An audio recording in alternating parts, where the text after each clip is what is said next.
നീ ആളെ പേടിപ്പിച്ച് കളഞ്ഞല്ല. പേടിപ്പിച്ചൊന്നുമല്ല, നാട്ടുകാരുടെ തല്ലുകൊണ്ടിരിക്കാൻ ചെയ്ത. വാ ഇങ്ങട്. ഈശ്വര, കുളി തുടങ്ങണേ ഉള്ളൂ. നീ തല്ലുകൊണ്ട് ചാവും. അതിന് ഞാനെന്ത് ചെയ്തെന്നാ? ഒന്ന് മൂത്രമൊഴിക്കായിരുന്നു അല്ലേ? ആ പെണ്ണുങ്ങളുടെ ഭർത്താക്കന്മാര് കണ്ടാലേ ഇനി മേലെ നിനക്ക് മൂത്രം ഒഴിക്കേണ്ടി വരില്ല.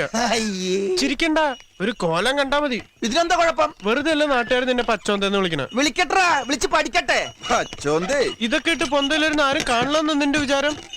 അങ്ങനെ പെട്ടെന്ന് അങ്ങനെ കണ്ണിപ്പെടില്ല, അതുകൊണ്ടല്ലേ പച്ചയിട്ട് ഇറങ്ങിയത്. ഇടാ മണക്കൂ, ഈ സ്ത്രീ സൗന്ദര്യം എന്ന് പറഞ്ഞാൽ എന്താ നിനക്കറിയാമോ? എനിക്കൊന്നും കേക്കണ്ട. ആ, നീ അതേ പറയൂ. ഇടാ, ഇതിനൊക്കെ വിവരം വേണം. നീ അതിന് സ്കൂളിൽ പോയിട്ടില്ലല്ലോ. അത്രയൊക്കെ മതി, ജീവിച്ചാ പോരെ.